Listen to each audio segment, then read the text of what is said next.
Ang pelikulang ito ay kwento ng 6 na taong sumali sa isang laro na kung tawagin ay escape room. At hindi nila inaasahan na ganito ang kanilang kahihinatnan sa pagsali nila sa larong ito. Nagsimula ang pelikula nang pinakita na may nalaglag na lalaki mula sa kisame ng isang kwarto. At nagmadali siyang pumunta sa isang pader na may 10th number puzzle na nanghihingi ng 4 na digit code. Nang sinubukan niyang igalaw ang isang numero ay nagsimulang gumalaw ang isang pader ng silid papalapit sa kanya. Naghanap siya ng mga clue hanggang sa makita niya ang isang libro at ginamit niya ang nakasulat dito para makuha ang 4 na digit code. Naghanap siya ng orasan pero wala siyang makita kaya ginamit na lang niya ang 4 na painting upang malaman ang 4 na digit code. Papaliit na ng papaliit ang silid at ayaw gumana ang code na nakuha niya kaya nagsimula na siyang magpanik dahil nasa isip niya ay wala ng daan papalabas. Natusok ng bali na kahoy ang kanyang hita habang patuloy na lumiliit ang silid. 3 araw na mas maaga bago sila makasali sa larong escape room ay pinakita na naglalakad ang isang babae na ang pangalan ay Zoe papunta sa kanyang klase. Nagtanong ang kanyang professor tungkol sa quantum Zeno effect, subalit nagdalawang isip siyang magtaas ng kamay kahit alam na niya kung ano ang sagot sa tanong na iyon. Nang palabas ba siya sa kanyang klase ay tinawag siya ng kanyang professor bago pa man siya makalabas at sinabi nito na nagustuhan niya ang mga proyekto ni Zoe at nais niyang i-develop ang mga iyon. Sa kabilang banda ay ipinakita ang isang motorsiklo na minamaneho ng isang lalaki na ang pangalan ay Jason na pumarada para pumasok sa opisina. Maya-maya ay dumating ang assistant nito at sinabing mayroong siyang isang tawag sa kabilang linya, at inisip nga ni Jason na baka ito na ang hinihintay niyang tawag na magbibigay sa kanya ng regalo, at hindi nga siya nagkamali doon.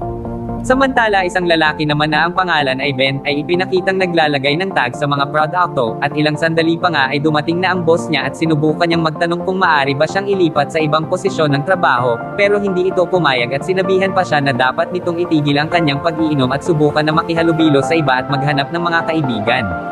At dumating na nga ang regalo na inaasahan ni Jason na dumating, isa itong kahon na kulay itim at tila mahirap itong mabuksan. Pinakita nga ulit si Zoe na kaka-rating lang sa kanilang dorm, at naabutan nito ang kanyang roommate at nag-usap sila saglit at umalis na ang ka-roommate niya dahil nawiwerduhan na ito sa sinasabi ni Zoe. Maya-maya ay napansin ni Zoe na parang umuuga ang salamin nila, at nang nilapitan niya ito ay nagbago ang paligid na para bang napunta siya sa ibang lugar. Ilang saglit lang ay nagising si Zoe, at nalaman niyang panaginip lamang pala niya iyon. Kinamusta siya ng kanyang ka-roommate at pagtapos ay nagpaalam na ito sa kanya. Sa pagbukas nito ng pinto ay nakita niya sa lapag ang isang package. Kinuha niya ito at nakita niyang para ito kay Zoe at ito ay galing sa professor nito. Ibinigay niya ito kay Zoe at umalis na nga siya. Pinuksan ito ni Zoe at nakita nito na isa itong kahon na kulay itim. Si Ben naman ay maagang pumasok sa trabaho, at napansin nito na may isang itim na kahon na nakalapag sa mesa at may isang card na nakalagay ang pangalan niya. At ipinakita na nga sila Zoe, Jason at Ben na sinusubukang buksan ang itim na kahon na kanilang natanggap. At pinakita nga sila na binubuksan at mga iyon hanggang sa may lumabas na maliit na papel sa loob nito na sinasabing iyon ay isang voucher para sa Minos Escape Room, at ang mananalo ay may premyong $10,000. At isang araw ay pinakita nga si Ben sa labas ng isang building na naninigarilyo at may dumating na isang sasakyan at sakay nito ay isang babae na ang pangalan ay Amanda. Tinanong siya nito kung ito ba ang Minos Building at sinagot naman ni Ben ito. Pumasok na nga sa loob building si Amanda at hiningi ng attendant doon ang kanyang ID at cellphone dahil bawal daw ang kumuha ng video at pictures sa puzzles ng escape room. Matapos noon ay tinuro na ng attendant kung anong floor gaganapin ang escape room. Nang papasara na ang pinto ng elevator ay pinigil nito ng isang lalaki na ang pangalan ay Danny dahil sasakay rin siya dito at sasali sa nasabing escape room. Pagkapasok ni Amanda sa loob ng kwarto ay nakita niya ang isang matandang lalaki na ang pangalan naman ay Mike. Nakita rin niya sina Jason at Zoe na nakaupo na roon at naghihintay sa iba pang mga kasali. Nag-usap-usap sandali ang 5 hanggang sa pumasok na din sa loob si Ben sa kwarto. Kinuha ni Amanda ang isang dyaryo at nabasa niya ang isang article tungkol sa 5 taong nasunog ng buhay. Samantala, si Danny naman ay nagkwento tungkol sa mga nasalihan niyang mga escape room, at ayon sa kanya ay nakatakas na siya sa 73 na mga escape room. Nasabi ni Danny na nabasa niya sa website na wala pa raw nakakatakas sa Minos Escape Room, at kung makalabas raw sila rito ay magiging sikat sila.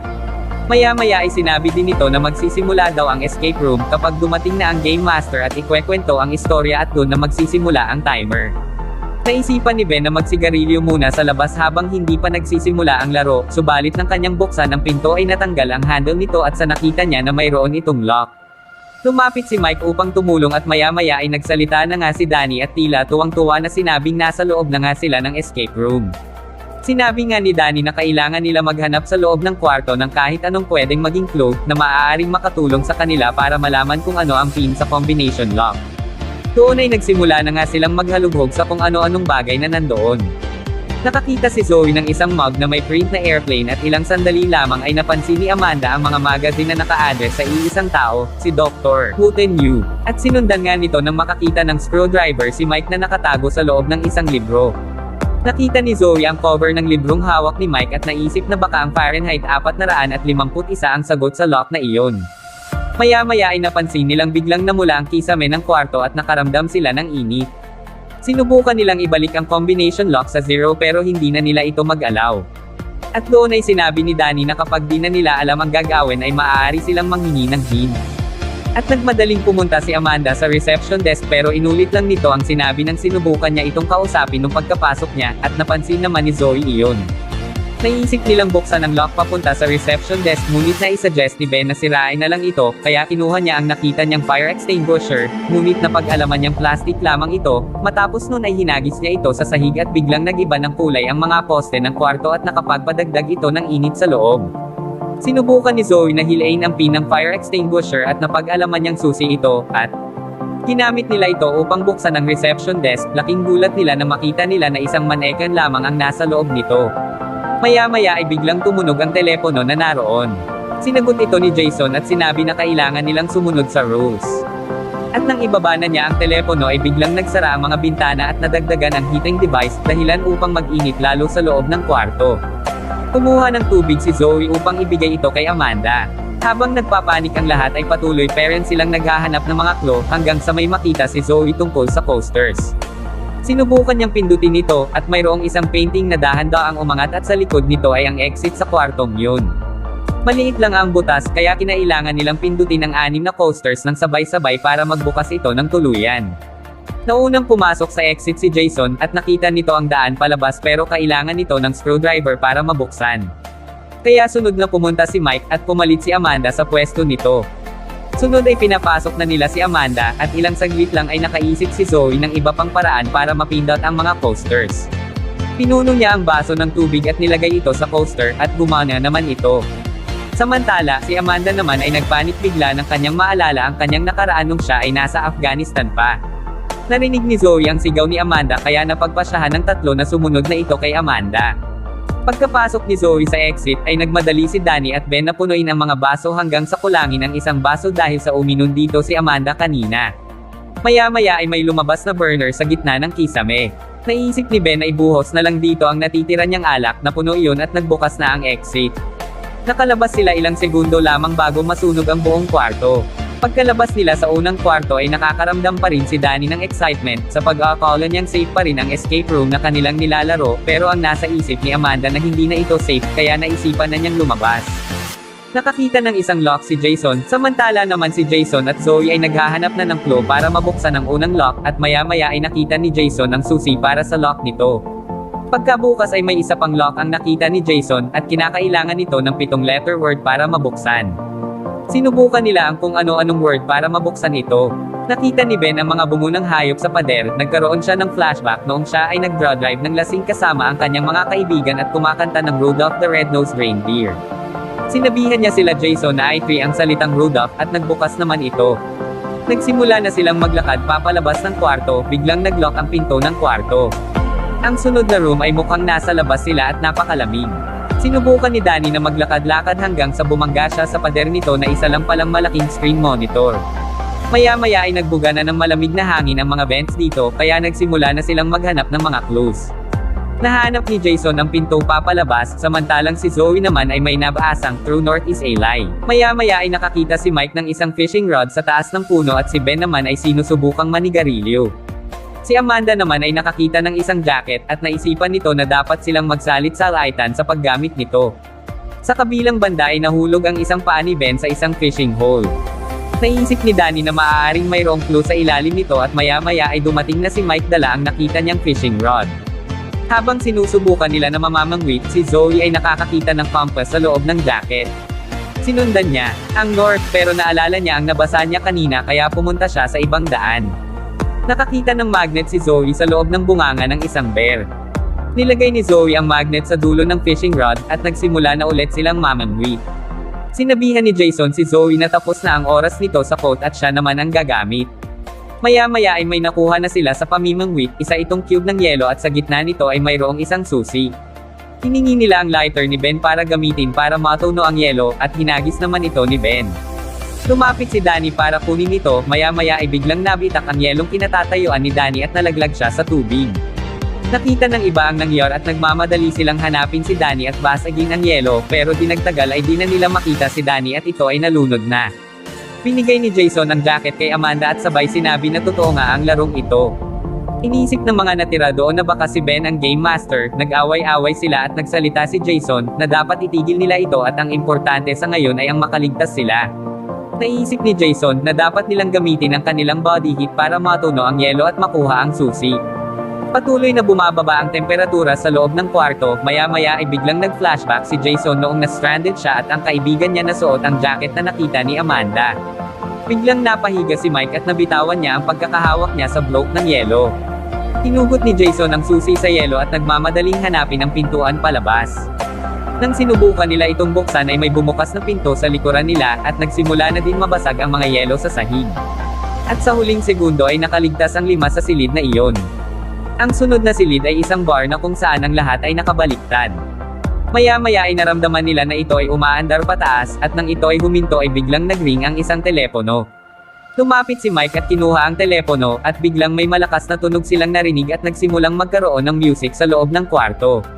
Nakita ni Jason ang pinto papalabas pero wala itong doorknob. Napansin naman ni Mike na kulang ang mga bola ng billiard at naisipan na maglakad-lakad upang humanap ng clue. Nang biglang tumigil ang music at may isang panel ng kisame ang nalaglag, mabuti na lamang ay napigilan ni Ben si Mike at hindi ito nahulog. Umakyat si Amanda at may nakita itong isang bolt na nanghihingi ng 4 na digit code. Napansin naman ni Zoe ang isang sliding puzzle sa isang pader kaya nagmadali siyang puntahan ito para sagutan. Habang sinasagutan niya ang puzzle ay may nalaglag na namang panel at muntik nang malaglag si Jason. Tumalon si Ben papunta kila Zoe, at ilang sandali lang ay natapos na ni Zoe sagutan ang puzzle. Nalaman nila paano i-code ang puzzle pero nang subukan nilang ilagay ang code ay hindi pa rin nagbubukas ang bolt. Maya-maya ay may nalaglag na namang isang panel. Kumapit sila Zoe, Ben at Mike sa sliding puzzle pero kaya ang bigat nila at ito ay tumagilid. Natatakot si Mike na tumawid kaya sinubukan ni Zoe na siya na lang ang tatawid pero bigla siyang nalaglag at tumama ang kanyang ulo. Biglang nagkaroon ng flashback si Zoe noong siya ay nasa plane crash. Bumaba si Jason para tumulong iangat si Zoe paakyat ng pader. Hanggang sa isang saglit lang ay may nalaglag ulit na panel. Sinabi ni Zoe na baliktarin ni Amanda ang code at gumana nga iyon. Kinuha ni Amanda ang doorknob at sinubukang tumawid papunta sa pintuan. Kumapit siya sa billiard table at dahan-daang pumunta sa kabilang side. Pero nalaglag ang doorknob, bumaba siya para kunin ito at hinagis ang doorknob kay Jason. Biglang huminto ang music at nalaglag ang huling panel ng kisame at nagmadali si Amanda na kumapit sa telepono. Pero hindi kinayanan ng cable ng telepono ang bigat ni Amanda at ito ay bumigay. Binuksan ni Jason ang pinto at pumunta na sila sa susunod na silid. Ang susunod na kwarto ay mukhang hospital. Tinignan nilang lahat ang mga nandoon at na-realize nila na pamilyar ang mga hospital beds. Ang mga hospital beds na nandun ay sa kanila noong sila ay na-hospital. Tinignan ni Zoe ang isa pang higaan at nakita nito na iyon ay kay Amanda at napag-alaman niya na si Amanda ang nag-iisang survivor sa isang explosion. Nagkwento naman si Zoe na magkwento na siya lang din ang iisang survivor sa isang plane crash. Si Jason naman ay ang nag-iisang survivor ng isang boat accident. Sinabi nito na ang kaibigan niya ay may hypothermia kaya ito nawala sa sarili at lumangoy papalayo. Sinabi naman ni Ben na siya naman ay nag-iisa ring survivor sa isang car accident. At si Mike naman ay nag-iisa ring survivor sa mining accident. Nagkaroon siya ng flashback nang nangyari iyon at naikwento niya na kasama niya ang kanyang kuya noon sa aksidenteng iyon. Tinignan ni Zoe ang isa pang hospital bed at doon ay nalaman niya na isa rin palang sole survivor si Danny sa isa ring aksidente. Naiisip ni Zoe na ang larong ito ay isang klase ng laro ng subibal para makita kung sino ang pinakamaswerte sa mga masweswert. Biglang umandar ang TV at may lumabas na timer. Nagsimulang maghanap ang tatlong lalaki ng mga clue para makalabas. Nakakita sila ng x-rays para sa claw, at naisipan ni Ben na baka isa itong sign language, at ang meaning ay EKG. Samantalang si Zoe ay sinimulang sirain ang mga kamera, iniisip niya na kung patuloy silang papanoorin ay baka di sila mananalo. Nahanap naman ni Jason ang poison na mare-release pagkatapos ng timer. Nakita rin ni Jason ang EKG machine at napansin nila ang sinasabi sa TV na the right heartbeat will open the door. Una ay sinubukan ni Ben ang EKG machine pero hindi ito gumana. Kinumbinsi ni Jason si Mike na siya naman ang mag-try dahil baka kailangan ng mas mataas na heart rate. Pero hindi ganun kataas ang heart rate ni Mike kaya naisipan niyang gamitin ang pang-shock para tumaas palalo ang heart rate ni Mike, pumayag si Mike na gawin iyon. Tumaas nga ang heart rate ni Mike pero hindi pa rin ito gumana at iyon nga ang kinamatay ni Mike. Nagsimula nang lumabas ang lason sa loob ng silid, samantalang tuloy pa rin si Zoe sa pagbasag ng mga kamera. Sinubukan naman ni Jason ilagay ang EKG sa kanya at pinababa niya ang kanyang heart rate at gumana na ito. Bumukas ang isang pinto at pumasok dito si Jason, niyaya ni Ben si Zoe na lumabas pero ayaw nito sumama. Kaya iniwan na lang ito ni Ben. Dalawa na lang sila nang makapunta sa susunod na silid, sinisisi ni Ben si Jason na pinatay nito hindi lang si Mike kundi pati na rin ang kaibigan nito. Sinabi naman ni Jason na kailangan iyong gawin para makasurvive. Natigil ang dalawa at nagsimula na ulit maghanap ng clues. Sabay nilang hinawakan ang hatch at binuksan ito. Nang biglang nagsimula silang dalawa na mag-hallucinate, nabasa nila na kailangan nilang hanapin ang antidote para bumalik sila sa dati. Di katagalan ay nahanap na ni Ben ang antidote pero iisa lang ito. Naglaban ang dalawa para makuha ang antidote na i-inject ni Ben ito sa sarili niya at di sinasadya ni Ben na mapatay nito si Jason. Matapos noon ay pumasok si Ben sa butas at nalaglag siya sa panibagong silid. Ito ay ang silid sa simula ng pelikula. Samantala, ang cleaning crew naman ay naglalakad papunta sa hospital room, at nakita nila ang katawan nila Mike at Zoe. Napansin nila na may nakalaylay na oxygen mask nang biglang tumayo si Zoe at pinaghahampas ng bakal ang dalawa. Kinuha ni Zoe ang baril na dala ng cleaning room at lumabas sa silid. Si Ben naman na nasa kabilang silid ay naiipit na ng mga pader at pumasok na lamang siya sa far place ng silid na iyon, at nagawa na kanyang makalabas sa silid. Pagkalabas niya ay may narinig siyang boses na kumakausap sa kanya. Lumabas ang Game Master at sinasabi nito na nanalo na nga si Ben. Ine-explain ng Game Master kung ano nga ba ang point ng larong iyon. Maya-maya ay sinubukang patayin ng Game Master si Ben, hinugot ni Ben ang nakabaon na kahoy sa hita niya at tinusok ito sa Game Master. Maya-maya ay nagbago ang screen at pinakita na si Zoe at ang lalaki na lang ang naglalaro. Binaril ito ni Zoe, lumaban naman ang lalaki at muntik mapatay si Zoe, buti na lang ay nakabangon si Ben at hinampas ito sa ulo. Pagkatapos ay kinuha ni Ben ang baril at binaril ang lalaki. Naglakad ang dalawa papalabas ng building. Isang araw ang makalipas ay nasa hospital na si Ben at stable na ang lagay niya. Binabantayan siya ni Zoe nang may isang detective na dumating at inanyayahan ito si Zoe na sumama ito sa kanya. Pumunta sila sa Minos building, pagkarating nila doon ay wala na ang lahat. Hindi naniniwala ang detective sa sinasabi ni Zoe tungkol sa mga escape room dahil sa wala silang makitang ebidensya na totoo ang mga ito. Nakita ni Zoe ang isang nakasulat na "No Way Out" at na-realize niya na ang mga ito ay ang mga letra sa pangalan ni Dr. Wooten Yu. Pero hindi pinansin ito ng detective at sinabihan siya na kailangan na nilang umalis doon. Makalipas ang 6 na buwan ay nagkita si Ben at Zoe. Pinakita ni Zoe ang mga files na naipon niya tungkol sa mga kasamahan nila sa escape room. Sinabi nito na pinagmukha nilang aksidente ang pagkamatay ng mga kasamahan nila. Sinabihan ni Ben si Zoe na mag-move on na pero sinabi ni Zoe na meron pa siyang napag-alaman tungkol sa laro. Nagawa niyang i-code ang logo at napag-alaman niyang ito ay ang mga coordinates ng isang building sa Manhattan. Dagdag pa nito na bumili na siya ng 2 tiket ng eroplano para sa kanilang dalawa para makapunta doon. Hindi nagustuhan ni Ben ang planong ito pero di kalaunan ay pumayag na siyang sumama kay Zoe. Sa kabilang banda ay isang eroplano ang parang mag-crash habang nasa himpapawid dahil ang isang bahagi nito ay umaapoy na. Ang isang stewardess ay naghahanap ng mga clue at nakita nga nito ang isang bag na may marka. Kinuha nila ang nasa loob ng bag at ginamit upang mabuksan ang cockpit door pero hindi ito nagbukas at may lumabas na isang bugtong. Habang sinusubukan ng dalawa na sagutin ito, ang isa sa stewardess ay nagsabi na dumapa ang lahat dahil mag-crash na ang eroplano. Nasagutan na ng dalawa ang bugtong at pagkapunta nila sa piloto ay nakita nilang patay na ang mga ito at sinubukan ng stewardess na ay piloto ang eroplano pero nag-crash din ito.